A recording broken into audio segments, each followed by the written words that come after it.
Well, there's the tailgate I featured in the last video, and I haven't done shit to it since. I do other things. Anyway, today I've got this, I got the hood.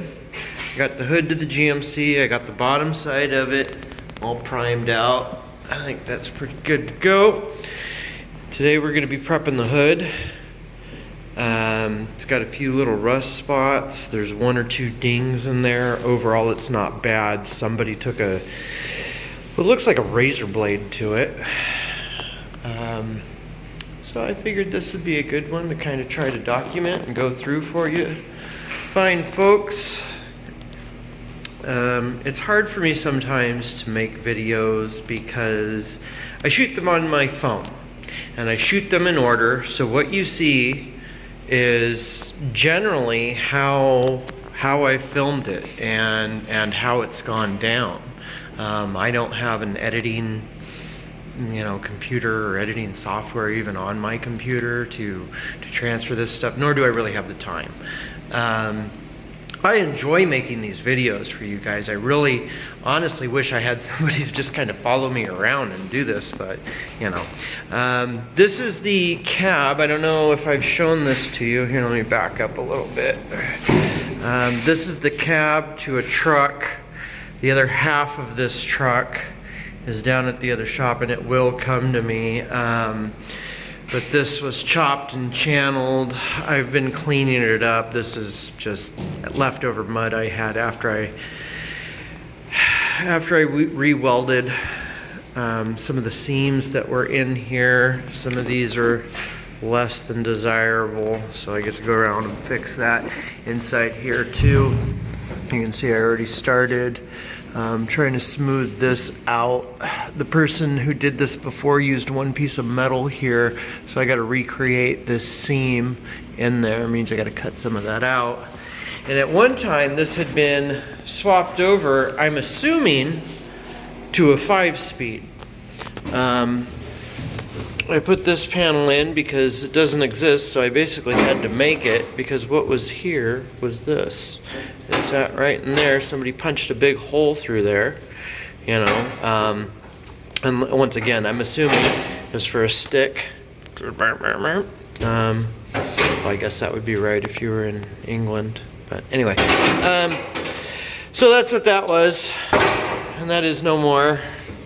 I kind of had to make this. And again, I'm a painter. I'm doing this stuff because there's no one else. We just got a couple of fabricators down at the other shop, actually. They're finishing up a frame. Hopefully they can come down, finish up a couple of things on this monster here that I don't want to do underneath. The biggest problem, the thing that we're fighting right now, is this truck had been hit in this corner down here and smack there. I pulled most of the metal back out, so what you see here, there's no filler here. This is that's all metal. Actually no, I take that back. There is filler out here on this edge a little bit, but I pulled the quarter out because it was really thick. I mean thick. Half gallon of mud on there. So anyway, it was smacked here and twisted the car, and then with the top off, this door on this side does not want to fit. It just doesn't. It looks okay here, but when you look down the side, you got this guy. It needs to come up. And we're out of wiggle room here. So what we've found, and this would be difficult for me to show you while holding my camera, but basically, if we grab a strap at the top of that and pull it back in this direction, that opens up, because I think the car was squished. So what we're actually going to do is we're going to take the top we have and we're going to put it on, secure everything in place, and we're going to fit the doors to that and call it good, because I don't know what else to do. I'm assuming the front end adds a lot of structure when it's here, but you can't adjust the doors when the fenders are on, and you have to adjust the doors to the quarter. It's a nightmare. So anyway, so that's what's going on with that. Back to the hood and what we're doing today. I'm going to be using some 80 grit. Is this Indasa? Yeah, this is Indasa, Rhino, they're all good. 3M, of course, is the best. I have my Dynabride. I'm sure you guys have noticed I actually have 2 DAs. This is my other one. This is my 3M. This is my finished DA, and this one you can see is hook and loop. And then, you know, my Dynabride. Excuse my pile of tools. I don't have a cart here. It's at my house. God, my phone just doesn't want to focus. Sorry about that. Anyway, Dynabride. You can pick these up used, $100 or so on eBay. A lot of people always ask me online. I'm on Reddit. There's a few of you that have probably wandered over here from there. But people often ask me about different things that I use. And so anyway, on this today, we're just going to be using 80. We're going to feather all this stuff out. Make sure we get rid of all of this paint, because this paint has bad failure in it. We're going to treat all this rust, and the goal is to have the top of this in primer today. And when this is primered, I believe I'm going to try to shoot some on the front end of that, where those rust holes were. There. Oh, come on, focus, please. There and there. But getting the front end of that, I got to treat this rust, but I'm not going to go beyond this today, because as you can see, all the seam sealer has fallen out, come away. And we're going to replace the windshield. It's only got one little ding in it right there, but for what we're doing, this glass is coming out, and so we're going to get rid of that seal too. But I'll have to re-seam seal it and go around the frame of the windshield once the glass is out. So anyway, we're getting very, very close. I'm gonna grab my DA and get to work, and I'll bring you guys back in just a few. All right, so I've been standing on this thing for a few minutes. You can see the results. I wanted to bring you back because, once again, one of the common questions I get asked, or I see asked, is, you know, how do I know when to stop sanding? You know, what's good enough? Do I need to go down to metal? Do I need to go down to the original etch coat, which is this black here? You know, where do I go? So here's a great example. You can see this paint failure in these little dots here. These were basically blisters on the outside of the top of the paint.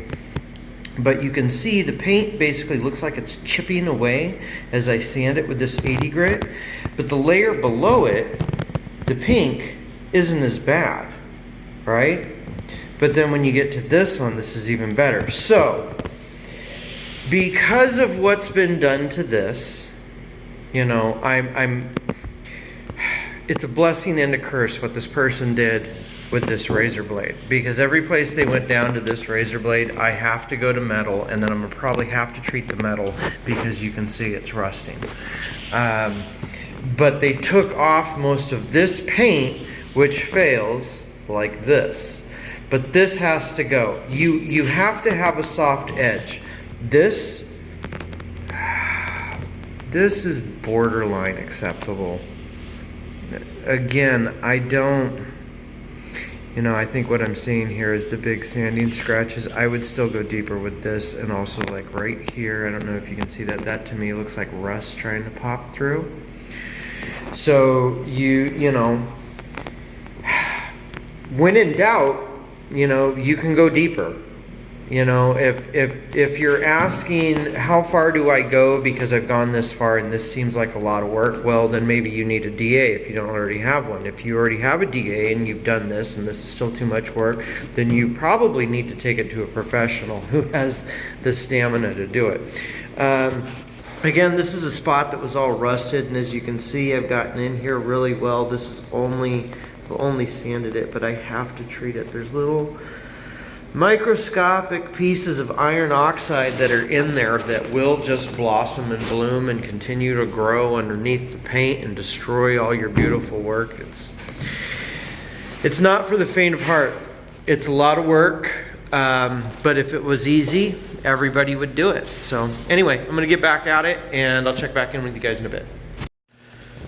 All right, so it's all sanded out. It took a couple minutes. There was a dent here.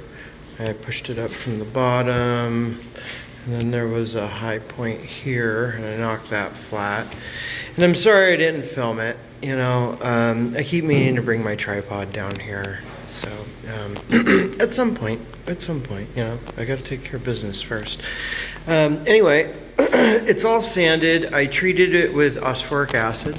I sprayed the whole thing down, scrubbed it all with Scotch-Brite, neutralized it with water, then went back over it again with wax and grease remover and scrubbed the wax and grease remover till it's nice and dry. That's the way I neutralize the OSPHO. See a little rainbow there. You might do it different, but I have good luck with that. So anyway, I'm gonna get some primer on this and away we go. All right, looking good. 2 coats in.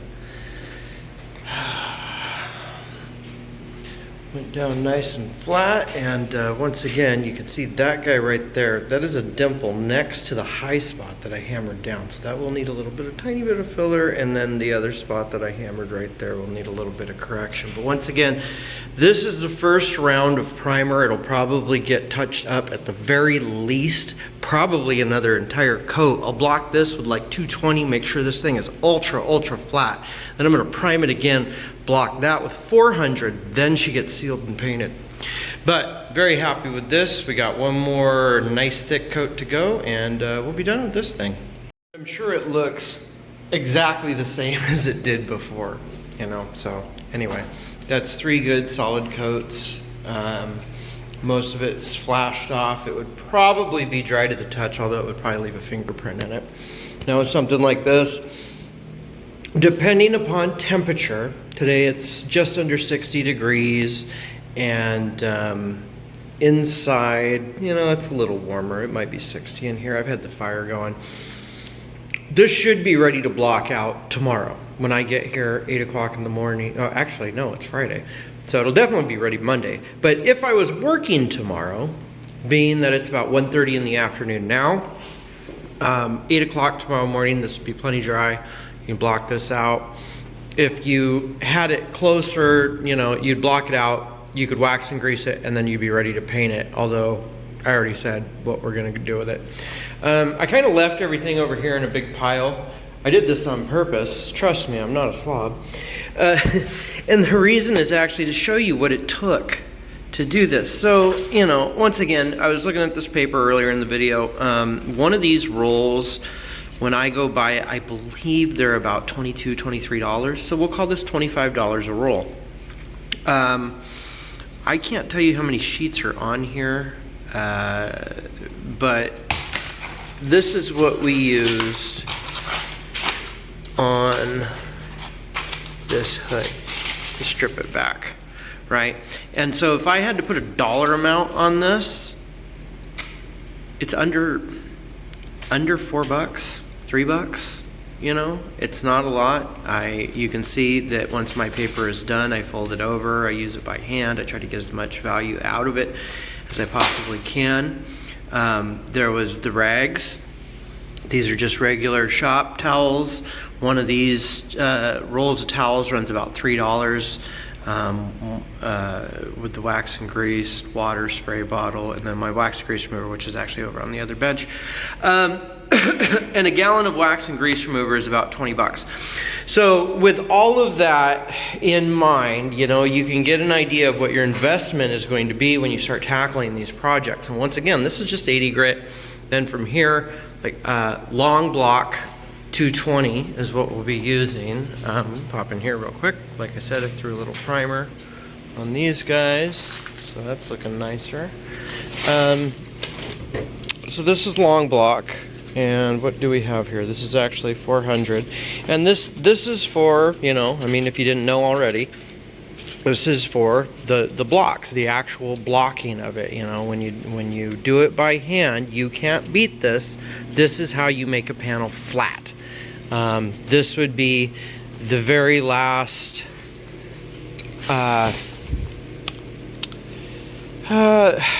this would be the finest grit that I would use before I would paint it. Would be the 400. Oh, sorry. Okay, So anyway, in that cabinet, oh, there it is. So this is actually what I really like using is this is 150. And 150 cuts really, really well. 220, it's all preference. It's all preference. You know, when I was less experienced, I would have preferred 220. Knowing what I know now, knowing how to block, the experience I have in doing it, I can cut things faster because I know, once again, I won't use the 220, I'll use 150 because I'll go back and I can lay a really nice coat of primer that'll get blocked in 400, so any of these scratches aren't a big deal to me. Whereas, you know, somebody who's not as experienced might not have the confidence I do. So, anyway. A good rule of thumb that I've just kind of made up, and, you know, correct me if I'm wrong. When you're going to metal, right, when you're starting out with anything, when you're going to metal, you're 150 and under. And 150 is really kind of high, you know. It's really like 120, 80 grit, 40 grit, 36. All that stuff is what's going to cut you down and get you where you need to be. Then the first round in the primer and stuff, then you're talking your 150, 220, right? And then we all know 320 and up is all finish paper. Because that's just another question that I see a lot. People don't know what paper. They're afraid of over scratching, you know, their panel, which is justified. So anyway, once again, if you saw any products in this video, I'm not sponsored by anybody at all. This is all stuff that I've tried, that I like, that works for me, and something different might work for you, and that is awesome, because if we all did it the same, life would suck. So anyway, thanks for watching, and I'll be coming at you again as soon as I can, hopefully with something Volkswagen. I'm trying to get going on my personal truck, and so hopefully I can film something for that. Talk to you guys later.